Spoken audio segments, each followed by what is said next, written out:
मला जर सांगायचं म्हणलं तर आता आपण तर आतापर्यंत ऐकलं वनवे सरांनी एकदम सुटसुटीत आपल्याला सर्व काही सांगितलंय.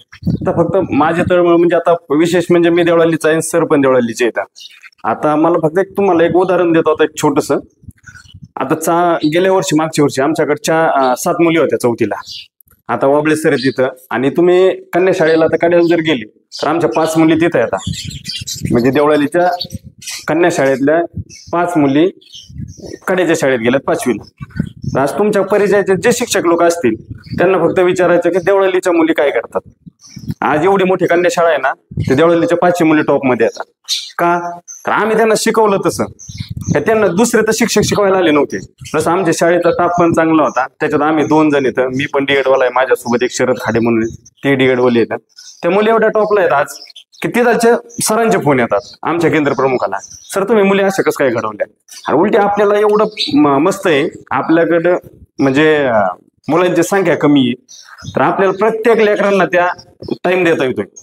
आणि तुम्ही मोठ्या शाळेत गेले, आता प्रत्येकाचं नाही, आपल्या पण वर्गात पहा, आपल्या वर्गात 20 विद्यार्थी, 20 विद्यार्थ्यापैकी 20 विद्यार्थ्याची सारखी बुद्धी असं पण नाही.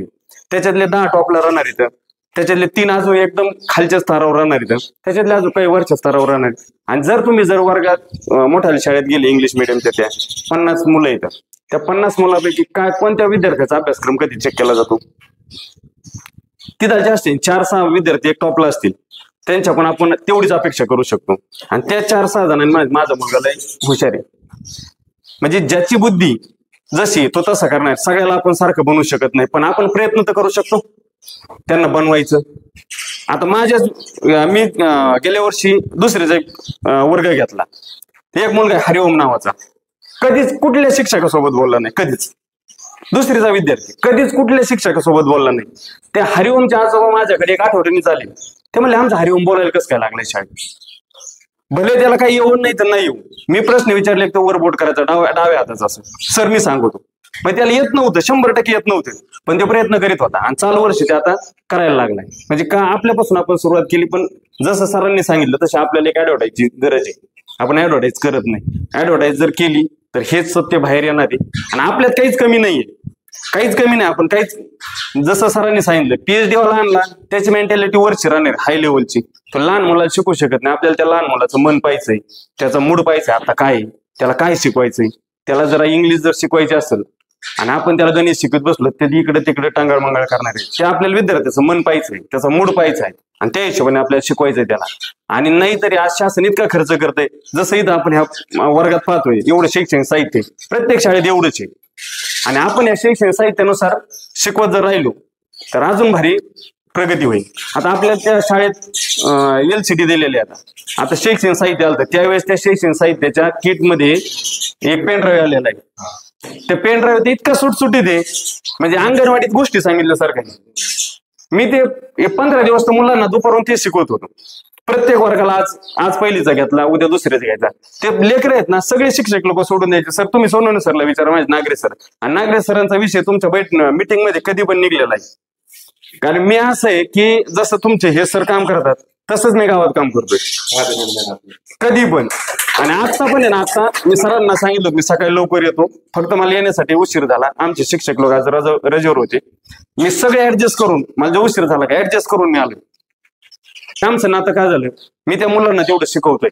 आज 3रीचा मी एक वर्ग घेतलाय परत. ते 3रीचा वर्ग माझा सगळ्या टॉप आहे. मी काही वेगळं शिकवतच नाही ना, तेच पुस्तकं येतं, तेच साहित्य, फक्त माझी शिकवण्याची पद्धत वेगळी. मी मुलांना 3दा सांगतो. तुम्हाला जर म्हणजे 3दा म्हणजे इथं असं 3दा बोलत नाही, त्यांना असं सांगितलं तुम्ही मला 1दा नाही 2दा नाही 3ऱ्या वेळेस विचार. ज्याला समजत नाही ना त्यांनी मला विचारायचं. आणि काहीच नाही, दररोज एक जरी आपण गणित शिकत बसलो ना एक तरी त्या मुलाला समजत आहे. तेवढा अभ्यासक्रम वर्षभर शिकवायला जाते आपल्याला. वेगळं काहीच करायचं नाही. मी त्या मुलांना विचारतो, कोणाला येत नाही सांगा, परत विचारा. तुम्हाला जोपर्यंत येत नाही तोपर्यंत विचारा, तोपर्यंत सांगतो मी. काहीच नाही. आणि थोडीशी भीती पण दाखवावं लागायची विद्यार्थ्याला.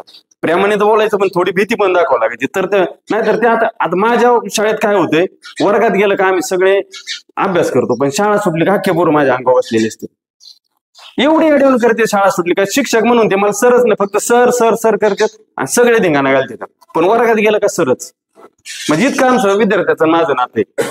त्यामुळे वेगळं काय आपल्याला करायचं नाही. जर आता आज आपण एवढेच येतात, भविष्यात आपल्याला जर काही करायचं असेल तर अजून एक दोन याच्यातून गळू शकतात, पण 10 जण आपल्या सोबत पण येऊ शकतात ना. जर आपण कुठंतरी सुरुवात करायची म्हणल्यावर लढा एकट्यालाच द्यावा लागतो. त्याच्यातून सुरुवात होती. एका थेंबापासूनच आपल्याला तळ बनवत चालायचंय. काहीतरी केल्याशिवाय आपण आपल्यातून जर प्रगती करत राहिलो तर आपल्याला सपोर्ट भेटणार आहे, आपण काहीतरी करू शकतो. असं नाही की आपण पण एक आहे की आपल्याला काहीतरी करावं लागणार आहे, लढावं लागणार आहे, लढण्याशिवाय आपल्याला पर्याय नाही. आणि जर काही केलं तर आपलं थोडंसं पोरांनी पाहिलं, आता आपण आपल्या पद्धतीने थोडंसं मुलांना सांगू. आता मी तर माझी मीटिंग ह्या 2-3 दिवसातच घेतोय. जे कोणी ट्रेनिंग शाळेत येत नाही त्यांना पण आपण येण्यासाठी सांगू. आणि सगळ्यात महत्वाचं म्हणजे आपलं जे काही तिकडचं सावरगाव आणि दौलतगाव इकडं आहे, तिकडं पण आपण आपल्या पद्धतीने नाही, तिकडं कुठं आपल्याला काय कोणाची तक्रार नाही करायची, काही नाही. फक्त आपल्याला काय करायचं, एकमेकाला सहकार्य करत चालायचं. आपण एकमेकाला सहकार्य करू, त्यांना सांगू.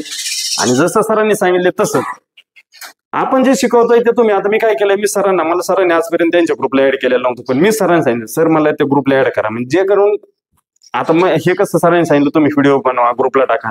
ग्रुपला तर टाकाच, पण आता मी जे काय प्रत्येक वर्गाचे जे काही ग्रुप बनवले तर सरांना म्हणलं मला प्रत्येक ग्रुपला ऍड करा, जेणेकरून मी काय शिकवतोय आणि मुलांना अभ्यास काय दिलाय हे पालकांना कळू द्या ना. मोठ्या शाळेत काय होतंय, प्रत्येक शाळेचे ग्रुप आहेत, वर्गात काय झालंय ते काय टाकीत नाही, फक्त तुमचा होमवर्क काय दिलाय. मग त्या पालकांनी पाहायचा, तुला असं सांगितलंय तेवढं कर. आपण तेच करू ना, पालकाला सांगू. त्या पालकाला आता मला पालकाचे फोन येतात, काही सर आजच्या दिवस त्याला काही म्हणू नका, त्याने आज अभ्यास केला नाही. म्हणजे पालकांना पण माहित झालंय की हे शिकवतात बाबा, म्हणजे विनाकारण तर काही नाही. काय आपल्याला त्याच्यात काही खर्चच नाहीये, वेगळं काही करायचंच नाही, सगळं सरकारचंच घ्यायचंय आणि मुलांना द्यायचंय. आता आमच्या शाळेत आम्ही म्हणजे उपक्रम ज्याला काय करायचं स्वतः काही करू शकतो. आम्ही कधीतरी जेवण ठेवतो किंवा एखाद्या पालकाचं किंवा आमच्या शाळेत. आणि आमच्या शाळेत असं की दररोज म्हणजे प्रत्येक मुलाचा बर्थडे साजरा केला जातो. ते मुलगा काय करतो, चॉकलेटचं एक पाकिट आणतो. आपला पटच किती आहे सगळ्या म्हणून आमच्याकडे 64 पट 4 वर्गाचा म्हणून एक चॉकलेटचा पुडा आणला. आमचं काय करतो, आमच्याकडे पेनाचं बॉक्सच नेऊन ठेवलेले आहेत आम्ही. आणि एक वही, ज्याचा बर्थडे आहे का ते रंगीत कपडे घालून येते, त्याला एक फुल द्यायचं, त्याने चॉकलेट वाटायच्या, त्याला आपण फुलं एक वही पेन देऊन टाकायचे. पोरं खुश होते आणि ते ग्रुपला फोटो टाकून देतो, पालक खुश. म्हणजे आमच्याकडे काहीतरी नवीन नवीन करायचा असं उपक्रम राबवतो. आता आमच्याकडे म्हणजे अजून थोडं वेगळ्या पद्धतीने, पण जेव्हा आम्ही चालू करू तेव्हा मी तुम्हाला पण सांगेन की असं असं करा, त्याच्यापासून आपल्याला काही म्हणजे जर त्याच्यातून काही बेनिफिट आपल्याला भेटत असेल तरच सगळ्याला सांगायचं की सगळेच करा. त्याच्यातून काही साध्य नाही झालं तर मग विनाकारण वेळ वाया जातोय. त्याच्यामुळे आम्ही एक उपक्रम राबविणार शाळेत. ते जर आमचं सक्सेस झालं तर आपण सगळ्यासोबत शेअर करू. तो मला आवडलं तर तुम्ही पण ते करा. म्हणजे बोलण्यासारखं बरंच काही आहे, पण आता नंतरच्या वेळेत परत नंतर बोलू. थांबतो मी एवढं बोलू.